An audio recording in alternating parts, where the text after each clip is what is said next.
ಬೆಳಿಗ್ಗೆ ಬೇಗ ಎದ್ದು ಜಿಮ್ ಕಡೆ ನಡ್ಕೊಂಡು ಹೋಗ್ತಿದ್ದೆ. ಹಾಗೆ ನಮ್ಮ ಹುಡುಗ ಬಂದ ನಾನು ಕರ್ಕೊಂಡು ಹೋಗೋಕ್ಕೆ ಸೀದಾ ಹಾಗೆ ಜಿಮ್ ಕಡೆ ಹೋದ್ವಿ. ಬೆಳಿಗ್ಗೆಲ್ಲ ಫುಲ್ ಖಾಲಿ ಇತ್ತು, ಯಾರೂ ಬಂದಿರಲಿಲ್ಲ. ಇವತ್ತು ನಮ್ಮದು ಬ್ಯಾಕ್ ಡೇ ಇತ್ತು. ಇದೆಲ್ಲ 3 ಸೆಟ್ ಮಾಡಿ ಆಮೇಲೆ ಇದು ಕೂಡ ಹಾಗೆ 3 ಸೆಟ್ ಎಲ್ಲ ಮುಗಿಸಿ ಅದಾದಮೇಲೆ ಇನ್ನೊಂದು ವರ್ಕೌಟ್ ಇದ್ದು ಇದನ್ನು ಕೂಡ ಹಾಗೆ ಎಲ್ಲ 3 ಸೆಟ್ ಮುಗಿಸಿ ಅದಾದಮೇಲೆ ಸೀದಾ ಬಂದಿದ್ದೆ ಕಾರ್ಡಿಯೋ ಮಾಡೋಕ್ಕೆ. ಕಾರ್ಡಿಯೆಲ್ಲ ಒಂದು ಅರ್ಧ ಅವರ್ ಕಾರ್ಡಿಯೋ ಮುಗಿಸ್ಕೊಂಡು ಸೀದಾ ನಮ್ಮ ಹುಡುಗ ಮನೆಗೆ ಡ್ರಾಪ್ ಮಾಡಿದ. ಸೀದಾ ಮನೆ ಕಡೆಗೆ ಬಂದು ಇವತ್ತು ಹಾಗೆ ಬಸ್ ಸ್ಟಾಪ್ ಕಡೆ ಬಂದೆ. ನಮ್ಮ ಹುಡುಗನ ಬರ್ಡೇ ಇತ್ತು, ಅವ್ನಿಗೂ ಹಾಗೆ ವಿಶ್ ಎಲ್ಲ ಮಾಡಿ ಅವನ ಜೊತೆ ಶಿಸ್ತಾಗಿ ಅವ್ರ ಕಾಲೇಜ್ಗೆ ಹೋದ, ನಾನು ನಮ್ಮ ಕಾಲೇಜಿಗೆ ಬಂದೆ.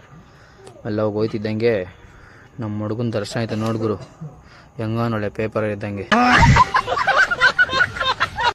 ಚೆನ್ನೆ ಸಾಯ್ತಾ ಇರ್ತಾನೆ ಬಸ್ ಸ್ಟಾಪಲ್ಲೇ. ಇವನ್ನೆಲ್ಲ ಹಂಗೆ ನೋಡ್ಕೊಂಡು ಹೋಗ್ತಿರ್ಬೇಕಾರೆ ಅಷ್ಟರಲ್ಲಿ ಇನ್ನೊಬ್ಬ ಬಂದಾಗುರು. ಇನ್ನು ಅಪರೂಪದ ಮುಳ್ಳಂದಿ ಗುರು, ಇವನು ಕಾಣಿಸ್ಕೊಳ್ಳೋದೇ ಇಲ್ಲ ಕಾಲೇಜಲ್ಲಿ, ಬರೀ ಹುಡುಗಿರು ನೋಡೋಕೆ ಬರ್ತಾನೆ ಗುರು. ಚೂಲ್ ನನ್ನ ಮಗ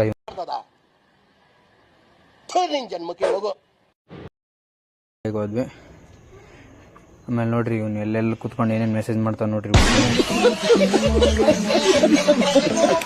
ಆಮೇಲೆ ಫಸ್ಟ್ ಕ್ಲಾಸ್ ತೊಗೊಂಡಿದ್ದೆ ನಮ್ಮ ಪ್ರಿನ್ಸಿಪಲ್ ಸರು, ಅದಾದಮೇಲೆ ಕನ್ನಡ ಕ್ಲಾಸ್ ತೊಗೊಂಡ್ರು. ಆಮೇಲೆ ಸೀದಾ ಬಂದಿದ್ದೆ. ಖಾಲಿ ಬಿಟ್ಟಿತ್ತು ಅಂತ ಇವ್ರು ನೋಡಿ ಕ್ಲಾಸಲ್ಲಿ ರೊಮ್ಯಾನ್ಸ್ ಮಾಡ್ತಾವ್ರು ಗುರು. ಏನು ಹೇಳೋಣ ಇಂಥವ್ರಿಗೆಲ್ಲ ಥೂ ಇವ್ರ ಜನ್ಮಕ್ಕೆ.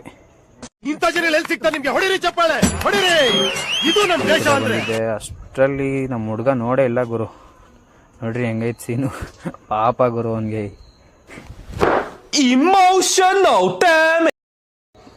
ಕ್ವಶನ್ಗೆ ಆನ್ಸರ್ ಹೇಳು ಅಂದರೆ ಅವ್ನು ವಾಲ್ ಆಡ್ತಾನೆ ನೋಡ್ರಿ ಗುರು, ಹುಚ್ಚು ನನ್ನ ಮಗ ಇದ್ದಂಗೆ. ಕರ್ಕೊಂಡು ಆಮೇಲೆ ಹುಡುಗ ಡ್ರಾಪ್ ಮಾಡ್ತೀನಿ ಬಾ ಅಂತ ಕರ್ಕೊಂಡು ಹೋದ ಗುರು. ಹೋಗಿ ಹುಡುಗಿರಿಗೆ ಇಟ್ಬಿಡ್ತಿದ್ದ ಗುರು ಇವರು.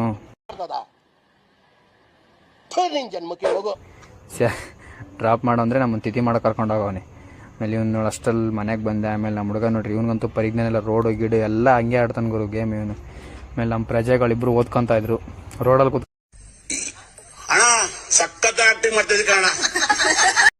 ಬಾಯ್ ಬಾಯ್.